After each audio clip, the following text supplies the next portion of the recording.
2n² এই যে সূত্রটা, এই সূত্রের সাহায্যে আমরা কি বের করতে পারি অ্যাকচুয়ালি? না কোনো একটা নির্দিষ্ট কক্ষপথে ম্যাক্সিমাম ইলেকট্রনের সংখ্যা, মানে এই প্রথম কক্ষপথে ম্যাক্সিমাম কটা ইলেকট্রন থাকতে পারে, সেকেন্ড অরবিটালে ম্যাক্সিমাম কটা ইলেকট্রন থাকতে পারে, থার্ড অরবিটালে ম্যাক্সিমাম কটা ইলেকট্রন থাকতে পারে, এই সমস্ত বিষয়গুলো আমরা জানতে পারি 2n² সূত্রে। তাহলে এই সূত্রটা কি অ্যাকচুয়ালি পুরোটাই ঠিক? কতদূর পর্যন্ত কাজ করে এই সূত্র? অর্থাৎ 2n² সূত্রের কিছু কিছু ব্যতিক্রম আছে, মানে ডিমেরিটস আছে। সেই ডিমেরিটস গুলো নিয়ে আজকের আলোচনা। যে 2n² সূত্রটা তোমরা জানো, তোমরা এগুলো তোমরা জানো, এগুলো বের করেছো, ক্লাস 8 থেকে অনেকে করেছো, 9, 10, 11, 12 তো আছেই। তাহলে আমি যে বিষয়টা নিয়ে আলোচনা করব সেটা যে 2n² সূত্র কতদূর পর্যন্ত, কত অরবিটাল, কোন অরবিটাল পর্যন্ত কার্যকরী, এর কি কি ডিমেরিটস আছে, সব জায়গায় কি সমানভাবে প্রযোজ্য? তাহলে এই নিয়ে আজকের আলোচনা, আজকের বিষয়বস্তু। Welcome to my student. আজকে যে বিষয়টা নিয়ে আলোচনা করব সেটা হচ্ছে একটা পরমাণু বা অ্যাটমের মধ্যে সেন্টারে থাকে নিউক্লিয়াস, এখানে থাকে প্রোটনগুলো মানে পজিটিভ আধান, আর ইলেকট্রনগুলো বিভিন্ন অরবিটালে ঘোরে। ইলেকট্রন কোন ধর্মী? নেগেটিভ। তাহলে প্রতিটা ইলেকট্রন যে কোনো অরবিটালই থাক, ফার্স্ট অরবিটালই থাক, সেকেন্ড অরবিটালই থাক, থার্ড অরবিটালই থাক, কতগুলো অরবিটাল বা কক্ষপথ আছে? 7টা অরবিটাল আছে। তাহলে এই অরবিটালগুলো ইলেকট্রনগুলো পরিবহন করে। যদি দুটো জিনিস বিষয় নিয়ে আজকের আলোচনা, একটা হচ্ছে 2n², এই সূত্রটার সাহায্যে আমরা প্রতিটা কক্ষপথে ইলেকট্রন সংখ্যা কত এটা আমরা বের করতে পারি। মানে নাম্বার অফ ইলেকট্রন ই যদি ধরি, ই সমান কত? 2n², যেখানে এনটা কি? এনটা হচ্ছে নাম্বার অফ অরবিটাল, মানে প্রথম কক্ষপথ যদি হয় তাহলে এইটা হচ্ছে n সমান 1, এটা সেকেন্ড অরবিটাল যদি হয় তাহলে এটা n সমান 2, এটা থার্ড অরবিটাল যদি হয় তাহলে n সমান 3, এটা যদি ফোর্থ অরবিটাল হয় তাহলে n সমান 4, এরকম কত দূর যাবে? 5, 6, 7, মানে এটা n সমান 5, এটা n সমান 6, এটা n সমান 7, 7টা অরবিটাল আছে।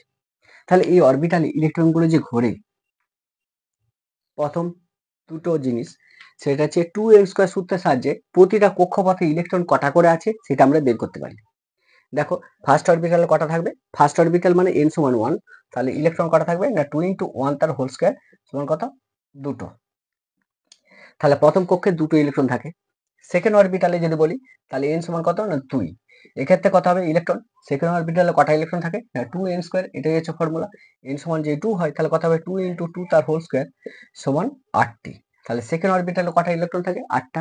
থার্ড অরবিটালে কটা থাকে? থার্ড অরবিটাল যদি বলি 3 নম্বর কক্ষপথে টোটাল নাম্বার অফ ইলেকট্রন এটা কত? না n সমান 3 বসাবো। তাহলে ফর্মুলা কি? E সমান কত? না 2n², এটা হচ্ছে ফর্মুলা, n এর পরিবর্তে 3, তাহলে 3 বসালে কত হবে? 3 তার হোল স্কয়ার সমান কত? 18টা। তাহলে এই যে 2n² এই যে সূত্রটা, এই সূত্রের সাহায্যে আমরা কি বের করতে পারি অ্যাকচুয়ালি?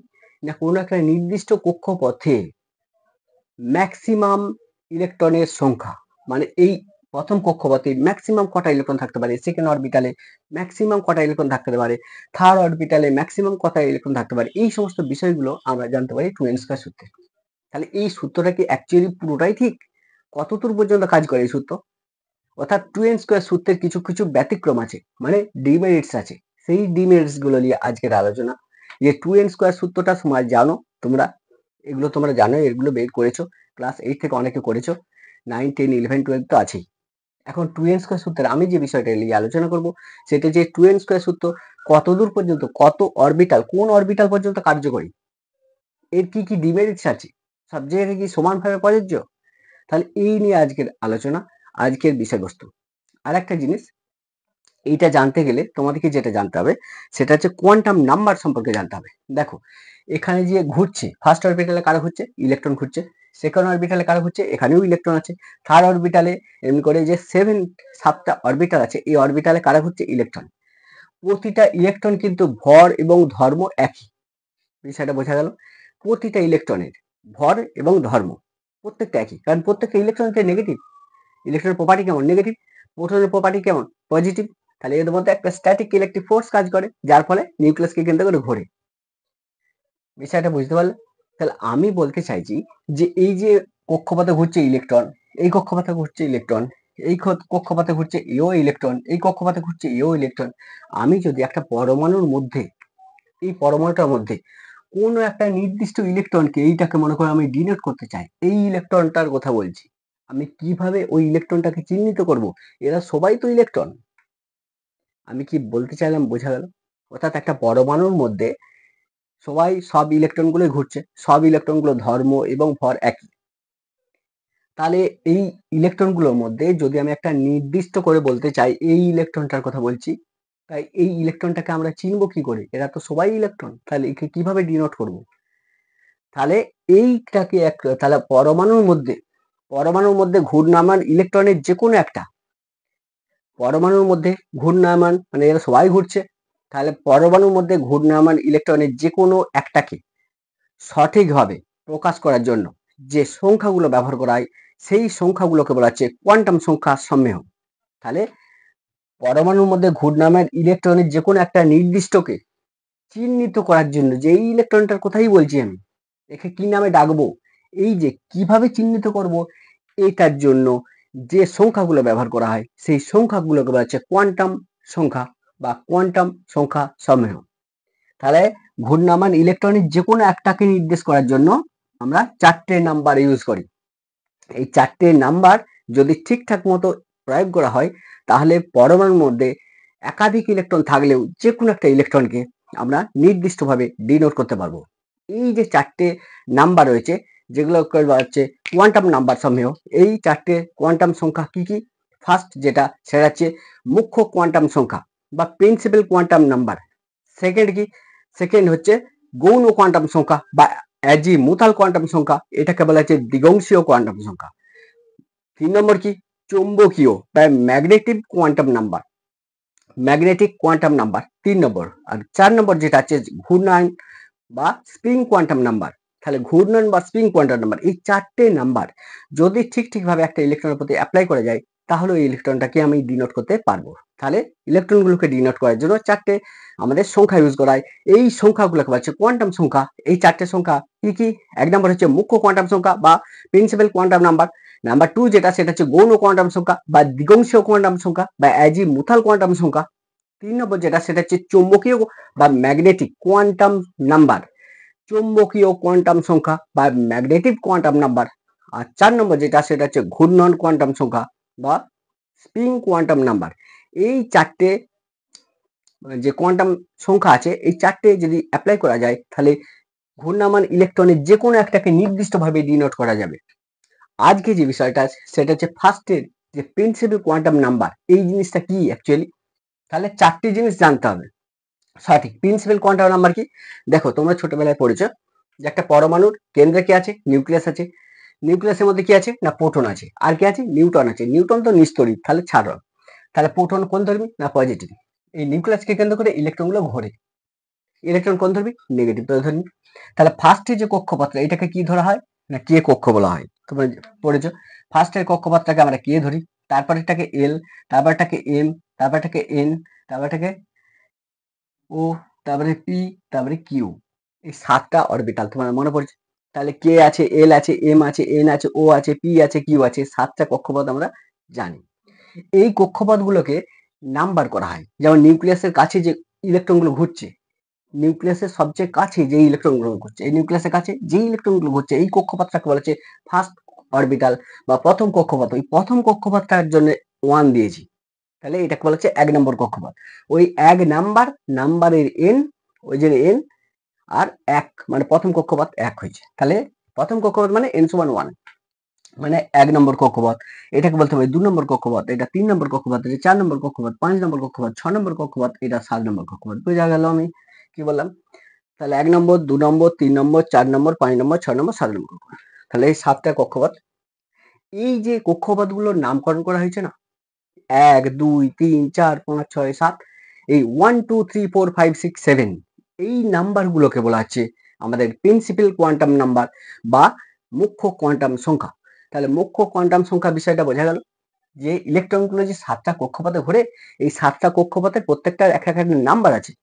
প্রথম কক্ষপথ এটা মানে নিউক্লিয়াসের কাছে আছে, এটা হচ্ছে দ্বিতীয় কক্ষপথ। তারপর 3 নম্বর কক্ষপথ, 4 নম্বর কক্ষপথ, 5 নম্বর কক্ষপথ, 6 নম্বর কক্ষপথ, 7 নম্বর কক্ষপথ পর্যন্ত আছে। এই 1, 2, 3, 4, 5, 6, 7 এই 7টা কক্ষপথকে বলা হচ্ছে আমাদের কোয়ান্টাম নাম্বার বা আমাদের প্রিন্সিপাল কোয়ান্টাম নাম্বার বা মুখ্য কোয়ান্টাম সংখ্যা। বিষয়টা ক্লিয়ার হল? এই মুখ্য কোয়ান্টাম সংখ্যা এর সাহায্যে আমরা কি জানতে পারি?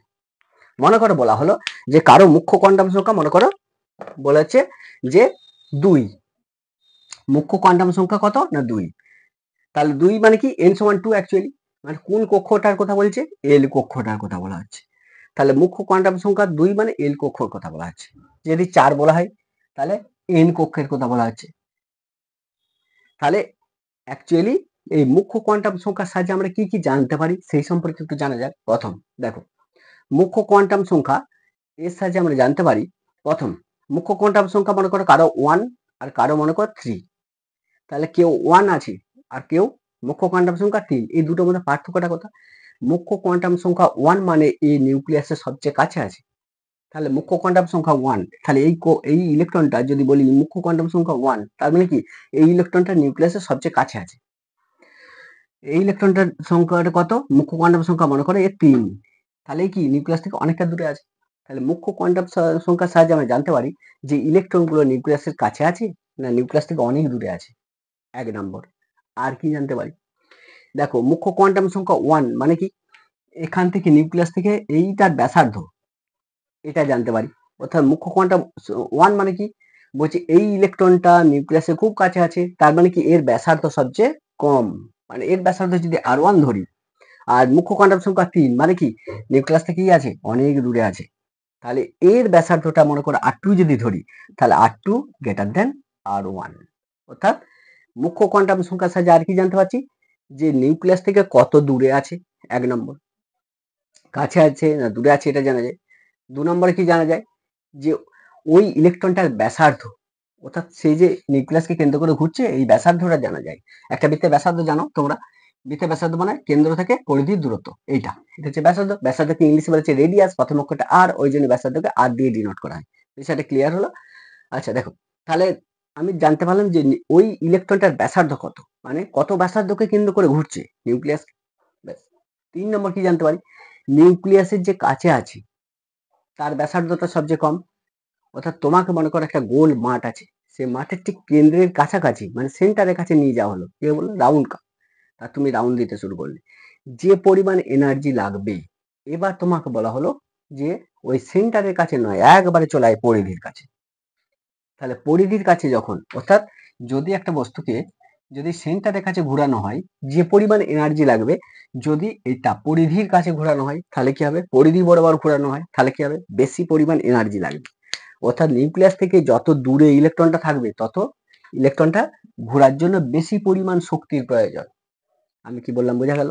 তার নিউক্লিয়াসের কাছে যে ইলেকট্রনটা আছে, এই কক্ষপথে ঘোরার জন্য যে পরিমাণ এনার্জি লাগবে, যে দূরে আছে তার বেশি পরিমাণ এনার্জি লাগবে, তাহলে এর বেশি পরিমাণ শক্তির প্রয়োজন। অর্থাৎ নিউক্লিয়াস থেকে যত দূরে থাকবে তার এনার্জিটা জানা যায়। নিউক্লিয়াস থেকে বেশি দূরে থাকলে এই ইলেকট্রনের এনার্জি বা শক্তিটা কি বেশি, নিউক্লিয়াসে যে কাছে আছে তার এনার্জি কম। অর্থাৎ আমি বলতে চাইছি এই মুখ্য কোয়ান্টাম সাহায্যে জানা যায়, মনে করো মুখ্য কোয়ান্টাম সংখ্যা 1 মানে কি এই নিউক্লিয়াসে খুব কাছে আছে, এর ব্যাসার্ধ জানা গেল, এটা ঘোরার জন্য কম এনার্জি লাগবে, এটা জানা যায়। আর কি জানা যায় মুখ্য কোয়ান্টাম সংখ্যার সাহায্যে, আরেকটা জানা যায়, সেটা হচ্ছে মুখ্য কোয়ান্টাম 1, মুখ্য কোয়ান্টাম সংখ্যা 2, তাহলে এইগুলোর সাহায্যে আর কি জানা যায়, যে ওই কক্ষপথগুলোতে মোট ইলেকট্রনের সংখ্যা, অর্থাৎ ম্যাক্সিমাম কতগুলো ইলেকট্রন থাকতে পারে ওই কক্ষপথগুলোয়, সেটাও জানা যায় কিন্তু মুখ্য কোয়ান্টাম সংখ্যার সাহায্যে। কারণ মনে করো মুখ্য কোয়ান্টাম সংখ্যা 2, একটাকে বললো যে মুখ্য কোয়ান্টাম সংখ্যা মনে করো 2, তাহলে n সমান কত না 2, তাহলে টোটাল নাম্বার অফ ইলেকট্রন কটা থাকবে, n সমান 2 বসাও, তাহলে ফর্মুলা কি 2n স্কয়ার, এই ফর্মুলা কাজে লাগাও 2n স্কয়ার, 2 ইন্টু n মানে কি নাম্বার অফ অরবিটাল, মানে কত নম্বর কক্ষপথ, n সমান এখানে কত 2 নম্বর কক্ষপথ বলছি, তাহলে 2 বলছি, তাহলে 2 ইন্টু 2 তার হোল স্কয়ার সমান 8, তাহলে মুখ্য কোয়ান্টাম সংখ্যা কত 8। তাহলে এই হচ্ছে আমাদের যে প্রিন্সিপাল কোয়ান্টাম নাম্বার, এর সাহায্যে আমরা এগুলো জানতে পারি। তাহলে 1 নম্বর প্রিন্সিপাল কোয়ান্টাম নাম্বার সাহায্যে কি জানতে পারি, প্রথম ইলেকট্রনটা নিউক্লিয়াসের কাছে আছে না দূরে আছে, 1 নম্বর। 2 নম্বর কি জানতে পারি, ওই ইলেকট্রনটা ব্যাসার্ধ কত, যদি কাছে থাকে ব্যাসার্ধ কম, যদি দূরে থাকে ব্যাসার্ধ বেশি, আরো দূরে থাকলে ব্যাসার্ধ আরো বেশি। 3 নম্বর কি জানতে পারি, 3 নম্বর জানতে পারি যে মুখ্য কোয়ান্টাম সংখ্যার সাহায্যে যে ওই যে কক্ষপথটায় ম্যাক্সিমাম কতগুলো ইলেকট্রন থাকতে পারে, এটা আমি জানতে পারি। 4 নম্বর কি জানতে পারি, যে ওখানে টোটাল এনার্জি কত, অর্থাৎ ওই কক্ষপথে এনার্জির পরিমাণটা কত। মুখ্য কোয়ান্টাম সংখ্যা যদি 1 হয় তাহলে ইলেকট্রনটা ঘোরার জন্য কম পরিমাণ এনার্জি লাগবে, অর্থাৎ এই কক্ষের ইলেকট্রনের এনার্জি কম। যদি মুখ্য কোয়ান্টাম সংখ্যা 4 হয় তাহলে এই কক্ষর কি আছে 4, 4 মানে কি নিউক্লিয়াস থেকে অনেক দূরে আছে, তাহলে অনেক বেশি দূরে ঘুরতে কি হবে, বেশি পরিমাণে এনার্জি লাগবে।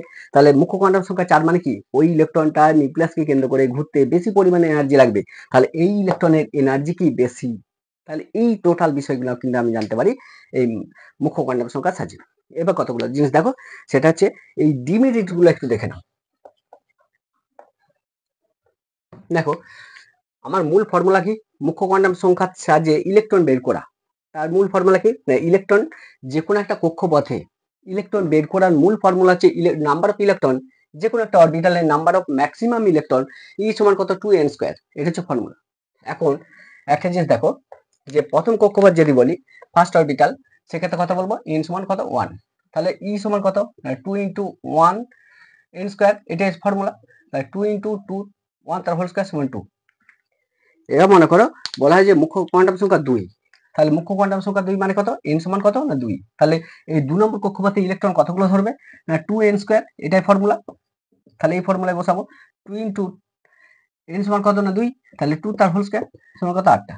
মনে কর মুখ্য কোয়ান্টাম সংখ্যা 3 বললাম, তার মানে কি n সমান কত না 3, মানে 3 নম্বর কক্ষপথের কথা বলা আছে। কোন কক্ষপথ, 3 নম্বর কক্ষপথ। 3 নম্বর কক্ষপথের টোটাল কতগুলো ইলেকট্রন থাকতে পারে, ই সমান কত না 2n², মানে 2 × 3 তার হোল স্কয়ার সমান কত 18টি। তার 3 নম্বর কক্ষপথে কতগুলো ইলেকট্রন থাকতে পারে, টোটাল 18টা ইলেকট্রন থাকতে পারে। যদি বলা হয় 4 নম্বর কক্ষপথে কতগুলো ইলেকট্রন থাকবে, 4 নম্বর কক্ষপথ মানে 1 2 3 4 এই কক্ষপথটার কথা বলা আছে।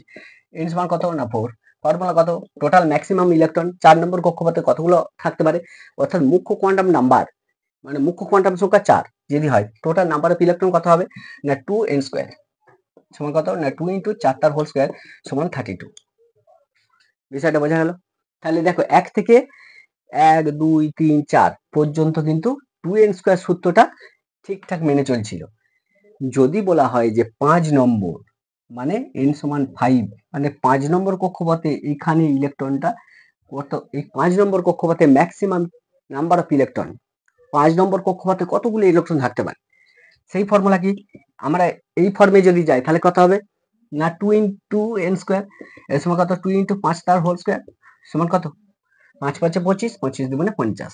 তাহলে 5 নম্বর কক্ষপথে ইলেকট্রনের সংখ্যা কত হওয়া দরকার, 25, কত 50টা হওয়া উচিত ছিল, বুঝলে, কিন্তু এটা হবে না।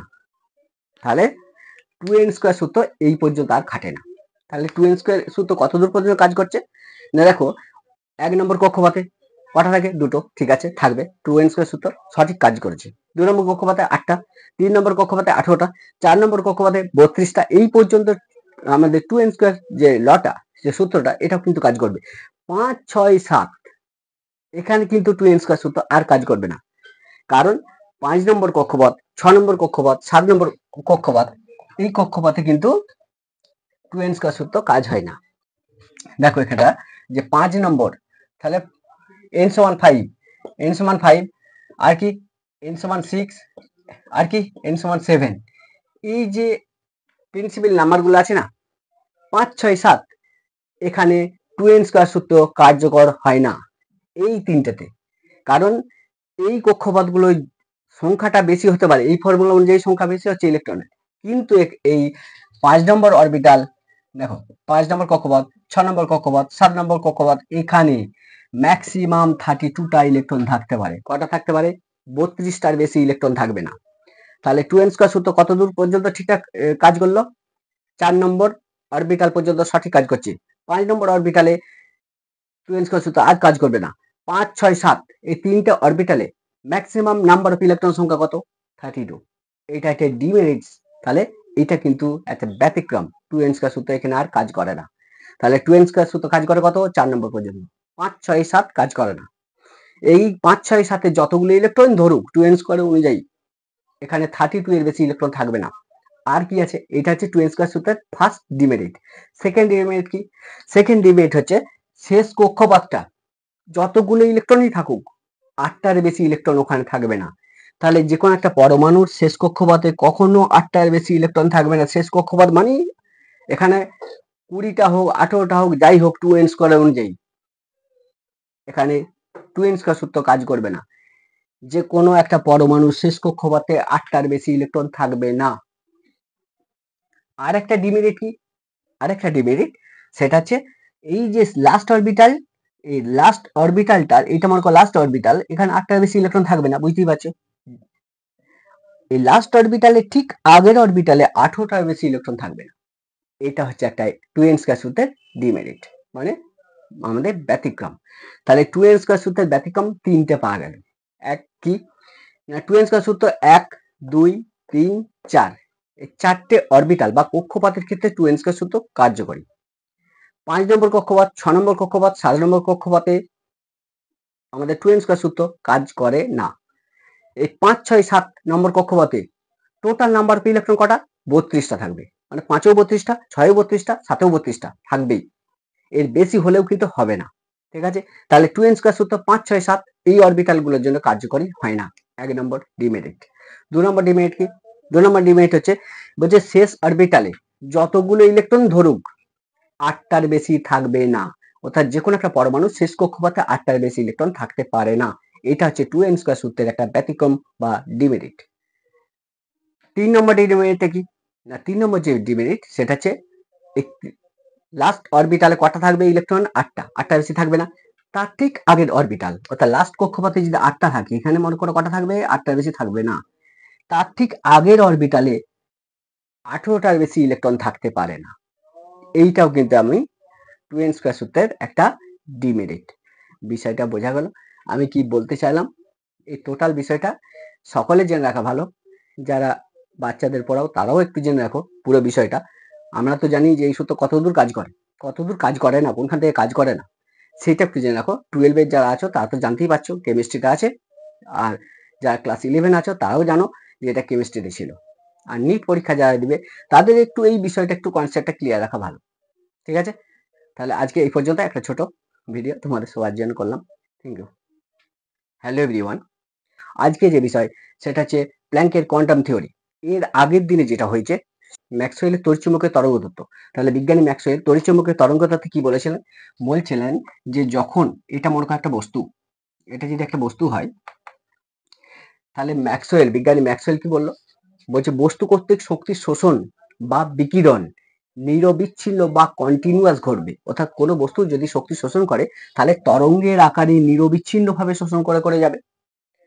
আবার কোনো বস্তু যখন শক্তি বিকিরণ করবে সেটাও তরঙ্গের আকারে এবং নিরবিচ্ছিন্ন ভাবে বিকিরণ করবে। অর্থাৎ বস্তু যদি শক্তি শোষণ করে তাহলে কন্টিনিউয়াস ভাবে শক্তি শোষণ করেই যাবে, আর যদি বিকিরণ করে কন্টিনিউয়াস বিকিরণ করবে। এই হচ্ছে ম্যাক্সওয়েলের তড়িৎচুম্বকীয় তরঙ্গ তত্ত্বের মূল যে বিষয়টা ছিল।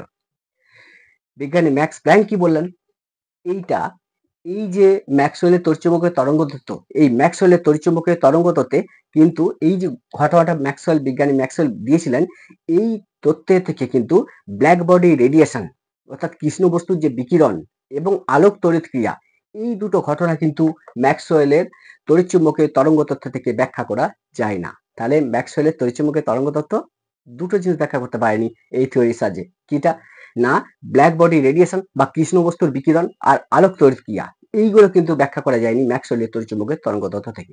সেই কারণেই বিজ্ঞানী ম্যাক্স প্ল্যাঙ্ক 1901 খ্রিস্টাব্দে তার একটা যুগান্তকারী একটা তথ্য প্রকাশ করেন, যেটাকে বলা হচ্ছে প্ল্যাঙ্কের কোয়ান্টাম থিওরি।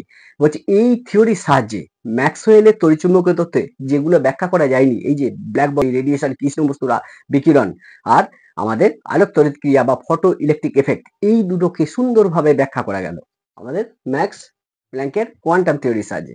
তাহলে ম্যাক্স প্ল্যাঙ্ক কি বললেন সেটা একটু দেখা যাক। প্রথম যেটা বলেছিলেন ম্যাক্স প্ল্যাঙ্ক, 1 নম্বর কি বললেন, বলছে বস্তু কর্তৃক শক্তি শোষণ বা বিকিরণ এটা নিরবিচ্ছিন্ন বা কন্টিনিউয়াস ভাবে হবে না, এটা সর্বদা বিচ্ছিন্ন ভাবে বা ডিসকন্টিনিউয়াস ভাবে একটা ক্ষুদ্র পরিমাণ বা স্বল্প পরিমাণ শক্তির পূর্ণ সংখ্যার গুণিতকে হবে। অর্থাৎ কি বলতে চাইলেন, প্ল্যাঙ্কের কোয়ান্টাম থিওরির মূল যে বিষয়টা, মানে ফার্স্ট থিওরিটা কি ছিল, বলছে বস্তু কর্তৃক যখন শক্তি, এটা মনে করে একটা বস্তু যদি হয়, তাহলে বস্তু যদি হয়, বলছে বস্তু যখন শক্তি শোষণ করে, ম্যাক্সওয়েল কি বলেছিল, এক নাকারে শোষণ করে।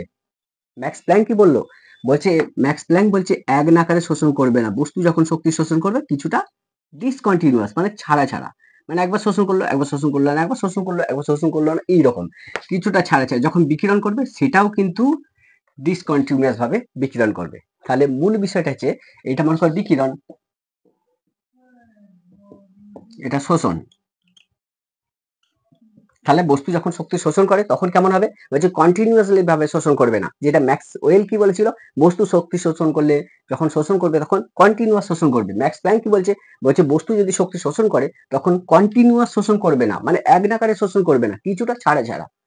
মানে সেটা কি ম্যাক্স প্ল্যাঙ্কের কোয়ান্টাম থিওরি ফার্স্ট থিওরি কি বলছে, বলছে বস্তু কর্তৃক শক্তির শোষণ বা বিকিরণ এটা নিরবিচ্ছিন্ন বা কন্টিনিউয়াস ভাবে হবে না, এটা সর্বদা বিচ্ছিন্ন ভাবে, একটা ডিসকন্টিনিউয়াস ভাবে, অর্থাৎ বিচ্ছিন্ন ভাবে বা ডিসকন্টিনিউয়াস ভাবে এটা ক্ষুদ্র পরিমাণে স্বল্প পরিমাণ শক্তির পূর্ণ সংখ্যার গুণিতক হবে। তাহলে শক্তিটা কিছুটা ছাড়া ছাড়া স্বল্প পরিমাণ শক্তির পূর্ণ সংখ্যার গুণিতকে শোষণ করবে বস্তু, আবার যখন বিকিরণ করবে সেটাও ক্ষুদ্র পরিমাণে বা স্বল্প পরিমাণে শক্তির পূর্ণ সংখ্যার গুণিতকে ঘটবে। এই হচ্ছে ম্যাক্স প্ল্যাঙ্কের কোয়ান্টাম থিওরির ফার্স্ট যে থিওরি।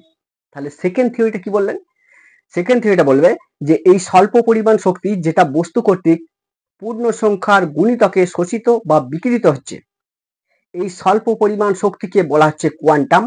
এই যে বস্তু যে স্বল্প পরিমাণ শক্তি যেটা পূর্ণ সংখ্যার গুণিতকে শোষণ করছে বা স্বল্প পরিমাণ যে শক্তি পূর্ণ সংখ্যার গুণিতকে বিকিরণ করছে, এই স্বল্প পরিমাণ শক্তিকে বলা হচ্ছে কোয়ান্টাম। আলোর ক্ষেত্রে একে বলা হচ্ছে ফোটন। তাহলে এটাকে বলছে 2 নম্বরের যেটা বললো সেটা হচ্ছে কোয়ান্টাম, আর আলোর ক্ষেত্রে কি বলছে ফোটন। তাহলে এই হচ্ছে আমাদের ম্যাক্স প্ল্যাঙ্কের 2 নম্বর। তাহলে 1 নম্বরটা এবং 2 নম্বরটা বুঝতে পারলে আশা করি। 1 নম্বরটা কি বলেছিল, বলছে বস্তু কর্তৃক শক্তির শোষণ বা বিকিরণ নিরবিচ্ছিন্ন বা কন্টিনিউয়াস ভাবে হবে না, এটা বিচ্ছিন্ন ভাবে বা ডিসকন্টিনিউয়াস ভাবে একটা ক্ষুদ্র পরিমাণ শক্তির পূর্ণ সংখ্যার গুণিতকে ঘটবে। ম্যাক্স প্ল্যাঙ্কের দ্বিতীয় কি বললো, 2 নম্বর যেটা বললেন যে এই স্বল্প পরিমাণ শক্তি যেটা বস্তু ক্ষুদ্র মানে স্বল্প পরিমাণ পূর্ণ সংখ্যার গুণিতকে শোষণ করে বা পূর্ণ সংখ্যার গুণিতকে বিকিরণ করে ডিসকন্টিনিউয়াস ভাবে, এই স্বল্প পরিমাণ শক্তিটাকেই বলা হচ্ছে কোয়ান্টাম। আলোর ক্ষেত্রে কি বলা হচ্ছে ফোটন। বিষয়টা ক্লিয়ার হলো। এই হচ্ছে ম্যাক্স প্ল্যাঙ্কের 2 নম্বর। 3 নম্বর ম্যাক্স প্ল্যাঙ্ক কি বললেন সেটা দেখো। 3 নম্বর কি বললেন, বলছে যে প্রতিটা কোয়ান্টামে যে শক্তি থাকে তা ধ্রুবক নয়। বলছে প্রতিটা কোয়ান্টাম, তাহলে এই যে খাপছাড়া অর্থাৎ ডিসকন্টিনিউয়াস ভাবে পূর্ণ সংখ্যার গুণিতকে শক্তির যে শোষণগুলো হচ্ছে এগুলোকেই বলা হচ্ছে কোয়ান্টাম। আলোর ক্ষেত্রে এগুলোকে বলছে ফোটন। বলছে প্রতিটা কোয়ান্টামে শক্তির পরিমাণ ধ্রুবক বা নির্দিষ্ট নয়, অর্থাৎ প্রতিটা কোয়ান্টামে একই পরিমাণ শক্তি থাকে না। তাহলে প্রতিটা কোয়ান্টামে, এটা একটা কোয়ান্টাম যদি হয় তাহলে এই কোয়ান্টামে যে পরিমাণ শক্তি থাকে, এই কোয়ান্টামে যে পরিমাণ শক্তি থাকে এই কোয়ান্টামটা সেই পরিমাণ শক্তি নাও থাকতে পারে। তাহলে প্রতিটা কোয়ান্টামে একই পরিমাণ শক্তি থাকে না। তাহলে প্রতিটা কোয়ান্টামে একই পরিমাণ শক্তি থাকে না, এটা নির্ভর করে বিকিরিত বা শোষিত তরঙ্গের কম্পাঙ্কের উপর। তাহলে এটা নির্ভর করে কার উপর, না বিকিরিত বা শোষিত তরঙ্গের কম্পাঙ্কের উপর। এই হচ্ছে ম্যাক্স প্ল্যাঙ্কের 3 নম্বর যে থিওরি। তাহলে 3 নম্বর থিওরিটা আরেকবার বলছি, ভালো করে শোনো। বলছে এটা প্রতিটা কোয়ান্টামে যে শক্তি থাকে সেটা নির্দিষ্ট নয়, অর্থাৎ প্রতিটা কোয়ান্টামে একই পরিমাণ শক্তি থাকে না। এই শক্তিটা নির্ভর করে কার, বিকিরিত বা শোষিত তরঙ্গের কম্পাঙ্কের উপর নির্ভর করে। মানে এটা যদি বিকিরিত শক্তি হয়, এটা যদি শোষিত শক্তি হয়, এটাও যদি শোষিত শক্তি হয়, এর কম্পাঙ্কের উপর নির্ভর করে কোয়ান্টামের শক্তির পরিমাণটা। এই হচ্ছে 3 নম্বর বিষয়। 4 নম্বরটা কি বললেন, বলছে 4 নম্বর যেটা সেটা একটা গুরুত্বপূর্ণ একটা ম্যাক্স প্ল্যাঙ্কের একটা গুরুত্বপূর্ণ একটা থিওরি, যেটা বলছে এই যে কোয়ান্টামের শক্তিটা এটা কার উপর ডিপেন্ড করে। বলছে এই যে কোয়ান্টামের শক্তিটা, কোয়ান্টামের শক্তি যদি হয়, বলছে কোয়ান্টামের শক্তি পুরোপুরি কম্পাঙ্কের সমানুপাতিক হয়। তাহলে 4 নম্বরটা কি বললেন, 4 নম্বরটা যেটা বললেন সেটা কোয়ান্টামের যে শক্তিটা এটা পুরোপুরি ভাবে কম্পাঙ্কের সমানুপাতিক হয়। এইটাই হচ্ছে বলা আছে। তাহলে কোয়ান্টামের শক্তি যদি ধরি, তাহলে কোয়ান্টামের শক্তিটা যদি ধরা হয় এবং কম্পাঙ্ক যদি নিউ ধরা হয়, তাহলে ভ্যারিজাস নিউ, এটা কি বলছে, এটা বলছে নিউ। তাহলে নিউ হয়, তাহলে শক্তিটা কম্পাঙ্কের সঙ্গে পুরোপুরি সমানুপাতে থাকে, অর্থাৎ ভ্যারিজাস নিউ। এইটাকে যদি একটু অ্যাডজাস্ট করি তাহলে সমান কত, না সমান এইচ নিউ। এই যে একটা মানে একটা গুরুত্বপূর্ণ একটা ইকুয়েশন, বলছে এটা হচ্ছে প্ল্যাঙ্কের কোয়ান্টাম থিওরির মূল ইকুয়েশন যেটা বলা যেতে পারে। এটা কিন্তু প্ল্যাঙ্কের কোয়ান্টাম থিওরির মূল ইকুয়েশন, সমান কত এইচ নিউ। বিষয়টা ক্লিয়ার, যেখানে হচ্ছে কি কোন বস্তু যখন শক্তি শোষণ করে ডিসকন্টিনিউয়াস ভাবে করে, তো মানে এক নাকারে করে না, ছাড়া করে। এই যে ছাড়া করছে, একবার শোষণ করছে একবার আবার শোষণ করছে না, মানে একবার গ্যাপ আছে, ওই যে শোষণ করছে ছাড়া শোষণ করে, অর্থাৎ ডিসকন্টিনিউয়াস ভাবে শোষণ করছে। এইগুলোই হচ্ছে কোয়ান্টাম। লাইটের ক্ষেত্রে বলছে ফোটন। বিষয়টা ক্লিয়ার হলো। আমি বলতে চাইছি যে এই যে শক্তি শোষণ করছে এগুলো যদি কোয়ান্টাম হয় তাহলে প্রতিটা কোয়ান্টামের শক্তির পরিমাণটা কিন্তু সমান নয়। এই শক্তির পরিমাণটা কার উপর নির্ভর করে? বলছে কম্পাঙ্কের উপর নির্ভর করে। কেমন ভাবে নির্ভর করে? বলছে কোয়ান্টামের শক্তি, এই যে শোষিত বা বিকিরিত যে কোয়ান্টামের শক্তি, এই শক্তিটা যদি ই ধরা হয় এবং কম্পাঙ্ক যদি ওই বিকিরিত শক্তির কম্পাঙ্ক যদি নিউ ধরা হয়, তাহলে শক্তিটা এবং কম্পাঙ্ক পরস্পর পুরোপুরি সমানুপাতে থাকে। ম্যাক্স প্ল্যাঙ্ক বলছে তাহলে ই ভ্যারিয়াস নিউ, যেখানে ই সমান কত? H new. তাহলে এই ই সমান এইচ নিউ, এই যে সমীকরণটা, এই সমীকরণটা একটা ম্যাক্স প্ল্যাঙ্কের একটা গুরুত্বপূর্ণ সমীকরণ, বা এটাই হচ্ছে প্ল্যাঙ্কের কোয়ান্টাম থিওরির মূল ইকুয়েশন যেটাকে বলা যেতে পারে। যেখানে এটা কি? এটা হচ্ছে টোটাল এনার্জি অফ রেডিয়েশন, অর্থাৎ শোষিত বা বিকিরিত আলোরশ্মির মোট এনার্জি, সেটা হচ্ছে ই। অর্থাৎ কোয়ান্টামের মোট শক্তি হচ্ছে ই। নিউটা কি? ওই কোয়ান্টামের কম্পাঙ্ক বা ফ্রিকোয়েন্সি। এইচটা কি? এইচটা হচ্ছে প্ল্যাঙ্ক কনস্ট্যান্ট বা প্ল্যাঙ্কের ধ্রুবক। এই এইচ এর একটা মান আছে। এইচ এর মানটা কত? না এইচ সমান কত? 6.626 ইন্টু 10⁻27 এত আর্গ সেকেন্ড। কি আছে? Erg second. Code system? সিজে সিস্টেম। বুঝতে পারছো আর্গ আছে। আচ্ছা, যদি এসআইতে যাই তাহলে কত হবে? 6.626 ইন্টু 10⁻34 এত জুল সেকেন্ড। নম্বর থিওরি। তাহলে এই হচ্ছে আমাদের 4 নম্বর থিওরি গেল। তাহলে ম্যাক্স প্ল্যাঙ্ক যে 4 নম্বর থিওরি, এটাই কিন্তু এখান থেকে যে ইকুয়েশন পাচ্ছি, এই ইকুয়েশনটার উপর ভিত্তি করে কিন্তু বিজ্ঞানী নিলস বোর রাদারফোর্ডের পরমাণু মডেলটাকে টোটালি চেঞ্জ করেছিল অনেকটাই। অর্থাৎ রাদারফোর্ডের যে ত্রুটিগুলো ছিল, সেই ত্রুটিগুলো সংশোধন করেছিল বিজ্ঞানী নিলস বোর ই সমান এইচ নিউ এই ফর্মুলাটাকে ইউজ করে, অর্থাৎ ম্যাক্স প্ল্যাঙ্কের কোয়ান্টাম থিওরির উপর ভিত্তি করে। আর একটা বললেন যে 5 নম্বর, তাহলে কি বললেন? 5 নম্বরে আমাদের বিজ্ঞানী ম্যাক্স প্ল্যাঙ্ক যেটা বললেন 5 নম্বরে কি বললেন? বলছে প্রতিটা কোয়ান্টামের শক্তি, এই যে প্রতিটা কোয়ান্টামের শক্তি, এই শক্তিটা কেমন হতে পারে? 5 নম্বরে যেটা বললেন সেটা এখানে করছি, যে প্রতিটা কোয়ান্টামের শক্তিটা, সেই শক্তিটা যদি ই ই কি হতে পারে? যদি ই হয়, এই যে প্রতিটা কোয়ান্টামের শক্তি যেটা বস্তু শোষণ করছে বা বস্তু যেগুলো বিকিরণ করছে, এই প্রতিটা কোয়ান্টামের শক্তি যদি ই হয়, তাহলে ই এর মানটা কত হতে পারে? বলছি ই এর মান, এর মান মানে এনার্জিটার মানটা কি হতে পারে? এইচ নিউ হতে পারে, অথবা কত হতে পারে? 2h নিউ হতে পারে, অথবা কত হতে পারে? 3h নিউ হতে পারে। এরকম পূর্ণ সংখ্যার গুণিতক হবে। অর্থাৎ বস্তু কর্তৃক শোষিত বা বিকিরিত শক্তির যে পরিমাণটা, এই পরিমাণটা যদি ই হয়, তাহলে ই এর মানটা কেমন হবে? এইচ নিউ হতে পারে, 2h নিউ হতে পারে, 3h নিউ হতে পারে। অর্থাৎ পূর্ণ সংখ্যার গুণিতক হবে। দেখো H new, 2h new, 3h new, এগুলো কি? এইচ নিউ এর গুণিতক। তাহলে এইচ নিউ এর গুণিতক হবে, কিন্তু কখনোই 1.6 এইচ নিউ বা 0.5 এইচ নিউ এরকম দশমিকে হবে না। তাহলে 5 নম্বর যে থিওরিটা ম্যাক্স প্ল্যাঙ্ক বললেন, যে প্রতিটা কোয়ান্টামের শক্তি যদি ই হয়, তাহলে এই ই এর মানটা এইচ নিউ হতে পারে, 2h নিউ হতে পারে, 3h নিউ হতে পারে। অর্থাৎ পূর্ণ সংখ্যার গুণিতক হবে, কিন্তু কখনোই আমাদের 0.5 এইচ নিউ অথবা 1.6 এইচ নিউ এইরকম দশমিকে হবে না। এই হচ্ছে ম্যাক্স প্ল্যাঙ্কের কোয়ান্টাম থিওরির মূল যে থিওরিগুলো, সেইগুলো এর উপর ভিত্তি করেই কিন্তু বিজ্ঞানী নিলস বোর কিন্তু পরমাণু মডেলটাকে চেঞ্জ করেছিল।